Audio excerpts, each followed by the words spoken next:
युवा कवि, और वो भी वीर रस का कवि, वो भी देवराज इंद्र।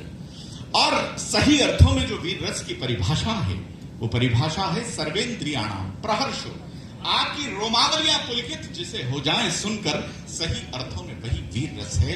प्रख्यात मिश्रा उसका प्रतिनिधि कवि है। एक बार जोरदार तालियां। आप इसके वजन पर न जाएं, बिल्कुल आप इसकी कविताओं पर जाएं। और आप तो उसका शंभू के परिचय की कोई आवश्यकता नहीं है, तो फिर आगे चलते। शंभू मित्रों, मैं बहुत गर्व के साथ कहता हूं, मेरा अनुज है, वो बिहार का ब्रांड एम्बेसडर है।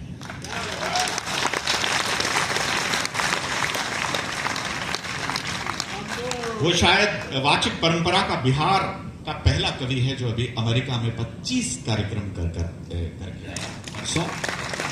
हमारे बीच में। अगर शंभू अमेरिका गया है तो अमेरिका कहां गया होगा, ये आप सब लोग सोच सकते हैं। अमेरिका की मैं स्वस्थ भविष्य की कामना करता हूं। हाँ, क्योंकि भारतीय व्यक्ति जब जहां जाता है अपनी छाप छोड़कर आता है। लेकिन शंभू के बारे में केवल इतना कहना चाहूंगा मित्रों, भगवान भोलेनाथ हास्यरस के देवता हैं। उनका जो प्रमुख गण है प्रमथ, वो नियामक है हास्यरस का। आप भगवान शिव के गणों में से ही एक शंभू को समझिएगा। ये आपकी कमजोर तालियां थी जो एक कमजोर कवि को और अधिक कमजोर कर।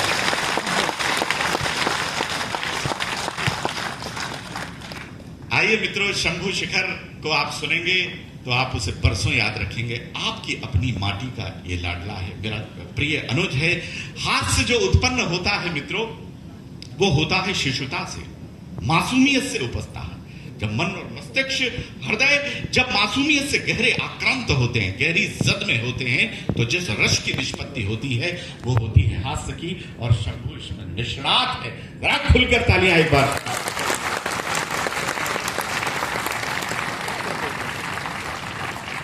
तुम दोनों को पृथक पृथक ही बैठना चाहिए। हाँ, रंग भेद की नीति यहां लागू मैं नहीं करना चाहता हूं, लेकिन होता क्या है, आपको देखकर ऐसा लग रहा होगा जैसे मर्सिडीज के पास में जुगाड़ पार कर दिया हो। पहले मैं देख शंभू को, लेकिन मैं इससे हास परिहास नहीं कर सकता। रिश्ते में वो मेरी भतीजी होती है। और एक शब्द, एक लाइन में उसकी बारे में मैं कहना चाहूंगा। शब्द की सत्ता, महत्ता और गुणवत्ता का निष्पादन करने वाली, शब्दों के सर्वोत्तम विधान और क्रम को समझने वाली महनीय कवयित्री है कविता तिवारी। थोड़ा जोरदार तालियां बजाकर उनका अभिनंदन।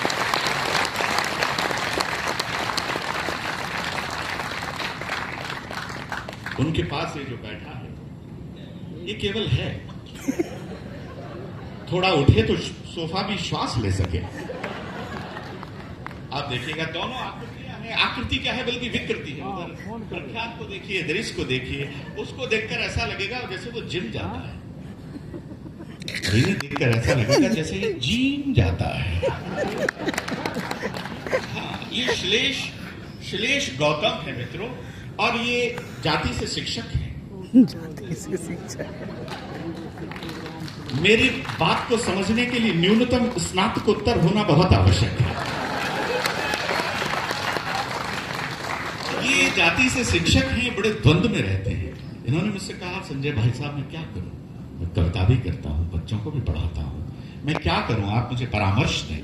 मैंने कहा एक काम करो, एक ही साधे सब सधे, एक काम करो तो तरक्की करोगे। इसने बच्चों को पढ़ाना बंद कर दिया और इतनी तरक्की की मित्रों की आज आप लोगों के सामने बैठा है। लेकिन ये ताली बजाने की बात नहीं है। ताली बजाने की बात ये है साहब, इससे ज्यादा तरक्की उन बच्चों ने की जिनको ये पढ़ा रहे थे।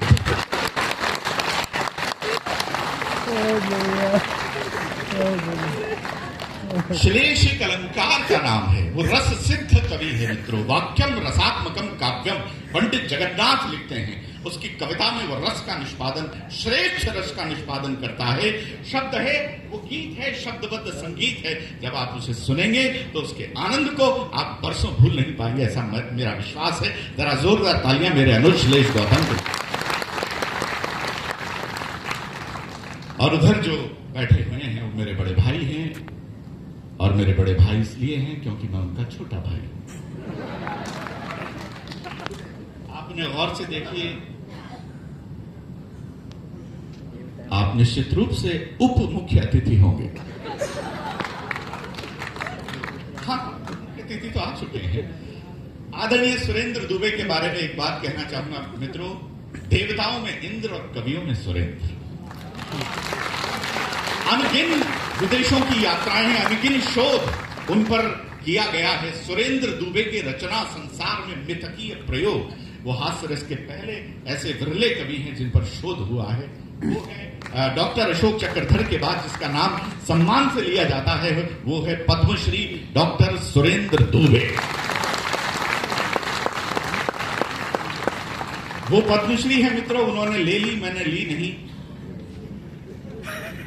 और मैं इस मंच से घोषणा करता हूं, मैं कभी पद्मश्री नहीं लूंगा। संपादक महोदय, आप इस बात को नोट कीजिए, मैं कभी पद्मश्री नहीं लूंगा और तब तक नहीं लूंगा जब तक कि भारत सरकार मुझे देगी नहीं। मेरा नाम संजय झाला है। एक वो संजय था जिसने महाभारत देखा था, एक मैं संजय हूं जो ये महान भारत देख रहा है। उसमें और मुझ में केवल इतना सा अंतर है, उसके सामने एक धृतराष्ट्र था, मेरे सामने सब आंख वाले बैठे हैं। आदरणीय जज साहब हमारे बीच में उपस्थित हैं। जज साहब, मैं जो कुछ कहूंगा, सच के अलावा कुछ नहीं कहूंगा। मैं आपकी अदालत में शब्द गुणकम आकाशम, आप ध्यान से सुधी श्रोता यहां बैठे हैं। दैनिक जागरण शब्द का प्रहरी है। 1785 में एक मैगजीन प्रकाशित हुई लंदन से जिसका नाम था टाइम्स। जितने अखबार वाले लोग बैठे हैं, मैं इनको रेखांकित करना चाहूंगा। 1785 में एक मैगजीन प्रकाशित हुई जिसका नाम था टाइम्स। टाइम्स में एक खबर प्रकाशित हुई तत्कालीन सांसद के विरुद्ध, लॉयड जॉर्ज के विरुद्ध। लॉयड जॉर्ज ने, मेंबर ऑफ पार्लियामेंट थे, पार्लियामेंट में उस खबर का खंडन किया कि जैसा टाइम्स ने कहा है ये खबर गलत है, ऐसा नहीं था। लेकिन चूंकि ये टाइम्स ने कहा है, इसलिए मैं इसकी सत्यता को स्वीकार करता हूं। ये शब्द की महत्ता थी। और दैनिक जागरण, आदरणीय नरेंद्र जी, योगेंद्र जी, इस प्रतिबद्धता को साथ लेकर, दैनिक जागरण की प्रतिबद्धता को साथ लेकर आप सब लोगों के बीच में है। वो शब्द की प्रतिबद्धता, शब्द की महत्ता को साथ लेकर आप लोगों के बीच में है। जरा जोरदार तालियां एक बार दैनिक जागरण के सम्मान में। मैं प्रारंभ करता हूं मां सरस्वती की वंदना के साथ। मानस भवन में आर्य जन जिनकी उतारे आरती। मैं आपसे कहना चाहूंगा, कोई व्यक्ति न पद से बड़ा होता है, न किसी कद से बड़ा होता है, न किसी मद से बड़ा होता है। वो बड़ा होता है वाण्य का समलन करो कि पुरुषम हारान चंद्रोज्ज्वला। जिस पर मां वीणा पाणी की कृपा होती है, वो व्यक्ति बड़ा हो जाता है। मानस भवन में आर्य जन जिनकी उतारे आरती। भगवान भारतवर्ष में गूंजे हमारी भारती। हे भद्र भावुक भाविनी, हे भारती, हे भगवते सीतापते सीतापते, गीतामते गीतामते। मैं मां सरस्वती के पावन स्तवन वंदन, उनके आराधन के लिए उनकी लाडली पुत्री कविता को आमंत्रित करता हूं। आप लोगों की जोरदार तालियों के साथ में वंदना में सम्मिलित हूं कविता दिवा।